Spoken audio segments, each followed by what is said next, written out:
নমস্কার বন্ধুরা, লাস্ট ইয়ারে আই লিগ চ্যাম্পিয়ন হয়ে এই মরশুমে নতুন করে তারা আইএসএল অন্তর্ভুক্ত হচ্ছে মোহামেডান স্পোর্টিং ক্লাব।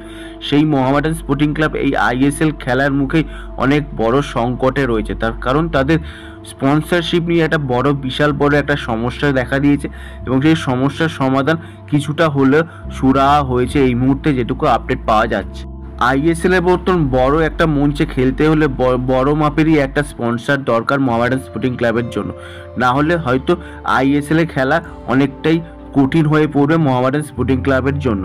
বর্তমানে যেটুকু জানা যাচ্ছে যে এতদিন ধরে চলা মোহামেডান স্পোর্টিং ক্লাবের স্পন্সরশিপ সেই সমস্যা হচ্ছে, সেই সমস্যাটা কিছুটা হলেও সুরাহা হওয়ার দিকে পথে এগোচ্ছে এই মোহামেডান স্পোর্টিং ক্লাবের জন্য।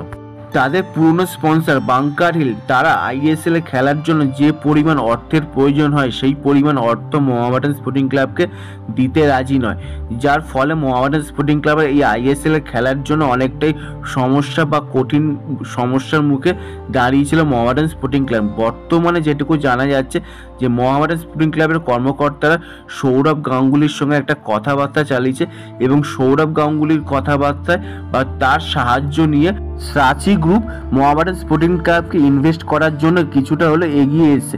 এবার যেটুকু জানা যাচ্ছে যে এই মরশুমে মোহামেডান স্পোর্টিং ক্লাবের বাংকার হিল তো ছিলই এবং তার সঙ্গে সাচি গ্রুপ অ্যাড হয়েছে, অর্থাৎ এই দুটো ইনভেস্টার নিয়েই মোহামেডান স্পোর্টিং ক্লাব আইএসএল এ খেলতে নামছে এবং এই সাচি গ্রুপ বাংকার হিলের থেকে কিছুটা শতাংশ শেয়ার নিয়ে মোহামেডান স্পোর্টিং ক্লাবকে ইনভেস্ট করতে চাইছে বা অর্থ দিতে চাইছে তাদের টিম গঠন করার জন্য।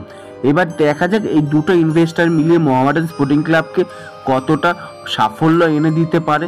তবে অবশ্যই মোহামেডান স্পোর্টিং ক্লাবের সমর্থক এবং কর্তাদের জন্য অনেক একটা খুশির খবর যে মোহামেডান স্পোর্টিং ক্লাবে এতদিন ধরে চলা ইনভেস্টার সমস্যা কিছুটা হলেও মিটতে চলেছে এই সাচি গ্রুপের মাধ্যমে। এবার দেখা যাক এই দুটো ইনভেস্টার মিলিয়ে মোহামেডান স্পোর্টিং ক্লাবে কতটা ভালো একটা দল তৈরি করতে পারে আইএসএল এর জন্য, সেটাই এখন দেখার বিষয়। তোমরা অবশ্যই কমেন্ট করে জানো সাচি গ্রুপ এবং বাংকার হিলের প্রতি তোমরা কতটা উপকৃত হবে যে মোহামেডান স্পোর্টিং ক্লাব আগামী দিনে যে দল গঠন করবে বা দল নামাতে চাইছে আইএসএল এর মতন একটা বড় মঞ্চে, তা কতটা সাফল্য পাবে মোহামেডান স্পোর্টিং ক্লাব সেটাই অবশ্যই কমেন্ট করে জানাবে। এই ভিডিওটা এই পর্যন্ত যদি ভালো লেগে থাকে তাহলে অবশ্যই লাইক শেয়ার আর কমেন্ট করো এবং অবশ্যই চ্যানেলটিকে সাবস্ক্রাইব করো।